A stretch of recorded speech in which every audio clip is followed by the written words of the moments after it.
ABC মেডিকেলের পক্ষ থেকে সবাইকে ধন্যবাদ জানাচ্ছি। আজ আমরা যে বিষয়টা নিয়ে আলোচনা করব সেটা হলো oxyhaemoglobin association and dissociation curve.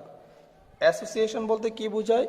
Association বলতে বোঝায় যে হিমোগ্লোবিনের সাথে অক্সিজেনের বাইন্ড হওয়া, আর ডিসোসিয়েশন বলতে কি বোঝায়? হিমোগ্লোবিন থেকে অক্সিজেনটাকে ছেড়ে দেওয়া। অর্থাৎ হিমোগ্লোবিন অক্সিজেনকে ধরতেও পারে, ছাড়তেও পারে। যদি হিমোগ্লোবিনের স্পেশাল কোনো প্রপার্টি না থাকতো তাহলে আমরা দেখতাম যে আমাদের যত প্রেশার, এদিকে যদি আমাদের পার্শিয়াল প্রেশার অফ অক্সিজেন এবং এদিকে যদি আমাদের স্যাচুরেশন হতো, তাহলে প্রেশার বাড়ার সাথে সাথে স্যাচুরেশন বাড়তো এবং একটা সরল রেখা পাওয়া যেত। কিন্তু আমরা যেটা দেখি সেখানে কোনো সরল রেখা না, সেখানে দেখি আমরা সিগময়েড শেপ বা এস শেপ একটা রেখা। কেন সেটা হলো কারণ হিমোগ্লোবিনের একটা স্পেশাল প্রপার্টি আছে। প্রপার্টিটা কীরকম যদি আমরা একটু উদাহরণ দিই, তাহলে যে হিমোগ্লোবিনটা এরকম যে সে যেই জায়গায় যায় সে চায় ওই রকমই হয়ে যেতে। কীরকম? সে ধনী লোকের এলাকায় গেলে সে চায় ধনী হয়ে যেতে, গরিব লোকের এলাকায় গেলে সে চায় গরিব হয়ে যেতে। মানে কি? অর্থাৎ হিমোগ্লোবিনটা যখন লাং লেভেলে যায় তখন সে গিয়ে দেখে সেখানে প্রচুর অক্সিজেন, সে প্রচুর অক্সিজেনকে নিয়ে নেয় সাথে।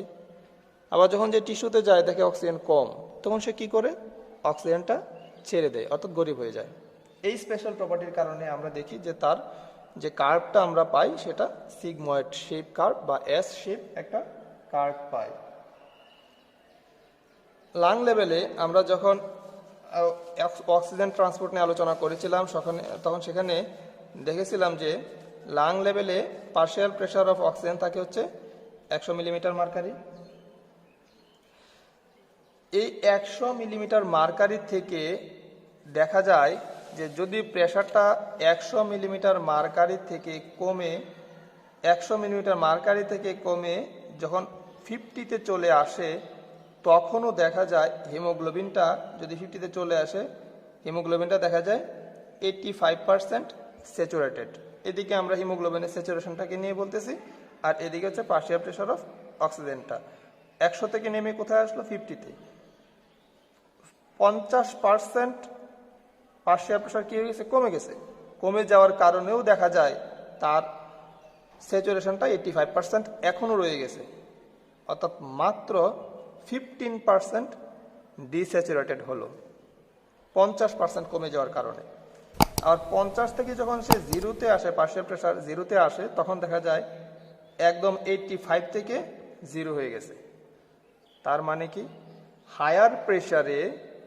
হায়ার প্রেশারে অক্সিজেনের হিমোগ্লোবিনের মানে হিমোগ্লোবিনটার ডিস্যাচুরেশনটা হয় কম, লোয়ার প্রেশারে ডিস্যাচুরেশনটা হয় অনেক বেশি। সেটা এখান থেকে আমরা বলতে পারি, কারণ 100 থেকে 50-এ আসার পর দেখা যায় মাত্র তার 15% ডিস্যাচুরেট হয়েছে, 85% এখনও সে স্যাচুরেটেড। 85% যদি এখান থেকে 50 আমরা কার্ভ নিই, তাহলে সে এখনও 85% স্যাচুরেটেড।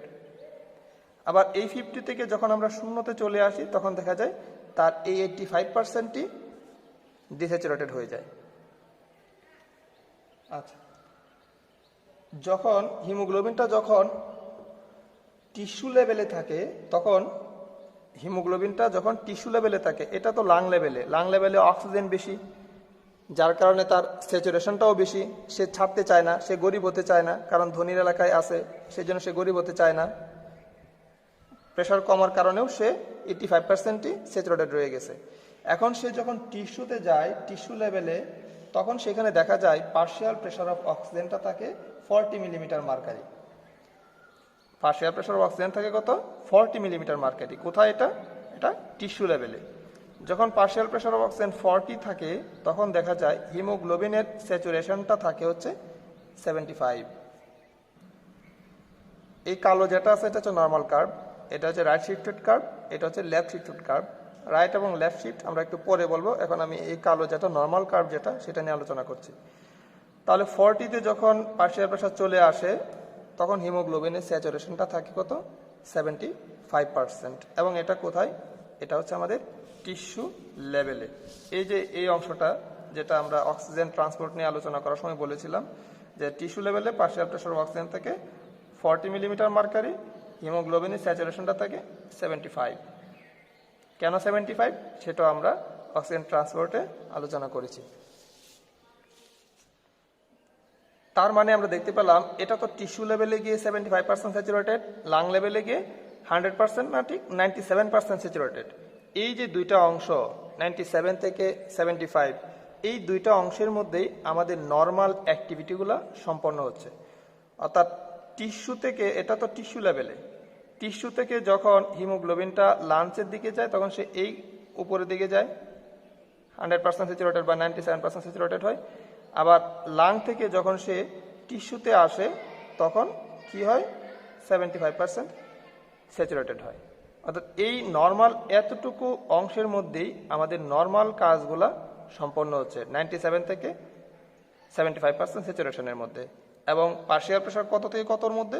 100 থেকে 40, এতটুকু পার্শিয়াল প্রেশারের মধ্যে এবং 97 থেকে 75 এতটুকু স্যাচুরেশনের মধ্যে আমরা আমাদের নর্মাল অ্যাক্টিভিটিগুলো সম্পন্ন করছি।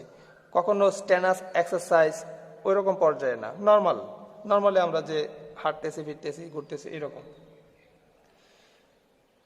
তারপরে কি, তাহলে আমরা কিন্তু এটা বলতে পারি যে normally our body work on 100% saturation to বা 97% স্যাচুরেশন টু 75% স্যাচুরেশন, এবং পার্শিয়াল প্রেশার অফ অক্সিজেন হলো 100 এবং 40 মিলিমিটার মার্কারি। আচ্ছা, এতটুকু তো হলো আমাদের নর্মাল অ্যাক্টিভিটির জন্য। তাহলে এই এতটুকু আবার কিসের জন্য দেওয়া হইলো? এই এতটুকু দেওয়া হইলো নর্মাল থেকে যখন আমরা নর্মালি অ্যাক্টিভিটি থেকে যখন আমরা স্টেনাস এক্সারসাইজ অনেক বেশি পরিশ্রম করব তখন। কার্ডিয়াক আউটপুট আমাদের নর্মালি কত? নর্মালি হচ্ছে cardiac output 5 litre per minute. এখন এক্সারসাইজের সময় কার্ডিয়াক আউটপুটটা অনেক বেড়ে যায় এবং সেটা বেড়ে গিয়ে কত হয়? 6 to 7 টাইমস ইনক্রিজ হয়ে যায়। তাহলে 6 to 7 টাইমস যদি কার্ডিয়াক আউটপুট যদি 6 to 7 টাইম ইনক্রিজ হয়, নর্মালি যদি কার্ডিয়াক আউটপুট 5 লিটার হয়, তাহলে দেখা যায় প্রতি মিনিটে কার্ডিয়াক আউটপুট প্রায় 30 লিটার। এক্সারসাইজের সময় আমাদের টিস্যুর অক্সিজেনটাও প্রয়োজন হয় বেশি, অক্সিজেন ডেলিভারি করতেও হয় বেশি।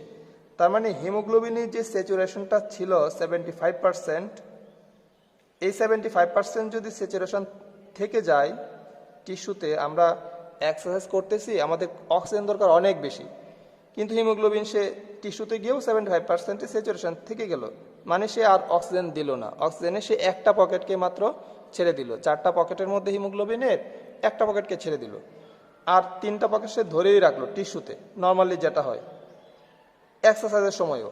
তাহলে কি হবে? আমাদের যে এক্সেস অক্সিজেনটা দরকার সেটা তো আমরা পাবো না, না পেলে তো আমাদের এক্সারসাইজ করা সম্ভব হবে না।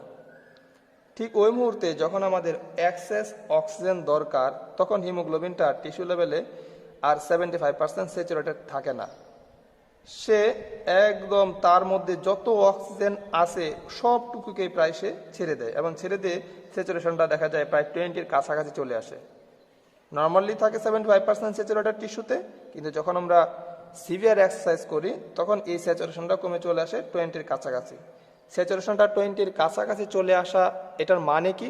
এটার মানে দাঁড়ায় যে আমাদের হিমোগ্লোবিন অনেক বেশি অক্সিজেনকে টিস্যুতে ছেড়ে দিচ্ছে। সেটা আবার আরেকটা জিনিস দেখা যায়, সেটা কি? যে পার্শিয়াল প্রেশার অফ অক্সিজেন যেটা, সেটাও কিন্তু কমে যায় সিভিয়ার এক্সারসাইজের সময়। পার্শিয়াল প্রেশার অফ অক্সিজেনটা কমে যায় কেন? কারণ সিভিয়ার এক্সারসাইজের সময় অনেক বেশি অক্সিজেনকে আমরা ইউজ করতেছি। সে কারণে দেখা যায় যে পার্শিয়াল প্রেশার অফ অক্সিজেন যেটা 40 মিলিমিটার মার্কারিতে নর্মালি 75% ছিল, এইটা আরও কমে কমে একদম এই 15 কাছাকাছি বা 10-এর কাছাকাছি চলে আসে পার্শিয়াল প্রেশার অফ অক্সিজেনটা। কারণ অক্সিজেনটা এখন অনেক বেশি ইউজ হয়ে যাচ্ছে, অক্সিজেনটা সেখানে পর্যাপ্ত নাই, যে কারণে পার্শিয়াল প্রেশারটা আমাদের অক্সিজেনের পরিমাণটা কী হচ্ছে, পার্শিয়াল প্রেশারটা কী হয়ে যাচ্ছে, কমে যাচ্ছে, এবং স্যাচুরেশনটা আলটিমেটলি কী হয়ে যাচ্ছে, কমে যাচ্ছে। তাহলে এই যে নিচের যে কার্ভটা আছে সেটা আসলে কিসের জন্য? During severe exercise. তাহলে সেটা গেল। এখন আমরা P50 নিয়ে বলি। P50 মানে কি? P50 হচ্ছে it is the partial pressure of oxygen at which 50% hemoglobin is saturated and 50% hemoglobin is desaturated। তার মানে কি? P50 মানে কি? partial pressure of oxygen at which 50% hemoglobin is saturated and half of oxygen delivered to tissue বা half of oxygen desaturated, half of hemoglobin desaturated। তার মানে কি দাঁড়ায়? মানে দাঁড়ায় যে এটা এমন একটা পার্শিয়াল প্রেসার যে পার্শিয়াল প্রেসার এর কারণে 50% হিমোগ্লোবিন স্যাচুরেটেড থাকবে, 50% হিমোগ্লোবিন ডিস্যাচুরেটেড থাকবে। তার মানে কি এটা তো 0 থেকে 100 স্যাচুরেশন, তাহলে 50% স্যাচুরেশন কোথায়? এইখানে। এই 50% স্যাচুরেশনের জন্য যে পার্শিয়াল প্রেসার অফ অক্সিজেনটা দরকার সেটাই হচ্ছে আমাদের P50। তাহলে দেখা যায় নর্মালি আমাদের 25 মিলিমিটার মার্কারিতে 25 মিলিমিটার মার্কারি প্রেসারে আমাদের 50% হিমোগ্লোবিন স্যাচুরেটেড থাকে, আর 50% হিমোগ্লোবিন তার অক্সিজেনটাকে ডেলিভার্ড করে টিস্যুতে দিয়ে দেয়। তার মানে নর্মালি আমরা জানি 100 ml এর মধ্যে 20 ml অক্সিজেন থাকে, তার 10 mlটা তখন টিস্যুতে ডেলিভার্ড হয়ে যায়, কারণ সে এখন 50% স্যাচুরেটেড, 100% স্যাচুরেটেড সে এখন না। এটাই আমাদের মূলত P50। তাহলে P50 পর আমরা জানবো রাইট শিফটেড কার্ভ এবং আমরা জানবো left shifted curve. Right shifted curve, left shifted curve বলতে আসলে অরিজিনালি আমরা কি বুঝতে পারি?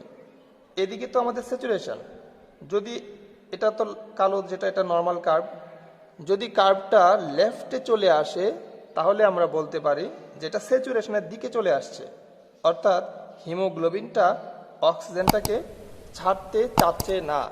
আবার যদি কার্ভটা রাইট পাশে চলে আসে, লাল কালি দিয়ে আমি যেটা দেখাচ্ছি, তাহলে আমরা বলতে পারি হিমোগ্লোবিনটা স্যাচুরেশন যেদিকে স্যাচুরেশন ছিল সেদিকে নাই, সে স্যাচুরেশনের দিক থেকে ডান দিকে দূরে সরে আসছে। তার মানে কি সে সহজেই বা সে চাচ্ছে অক্সিজেনটাকে ছেড়ে দিতে, অর্থাৎ ডিস্যাচুরেট হতে।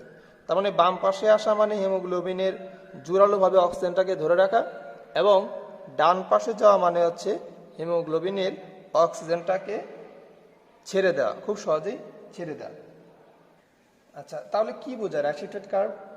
ইট means decrease affinity of haemoglobin to oxygen or decrease tendency of oxygen binding with haemoglobin. অর্থাৎ হিমোগ্লোবিন সহজেই অক্সিজেনটাকে কি করে? ছেড়ে দেয়। কেন সে সহজেই ছেড়ে দেয়? Due to presence of some irritating substance. আমরা ইরিটেটিং বললাম কারণ এটা হিমোগ্লোবিনটাকে অক্সিজেন ছাড়তে হেল্প করে বা বাধ্য করে। নর্মালি কি হয়?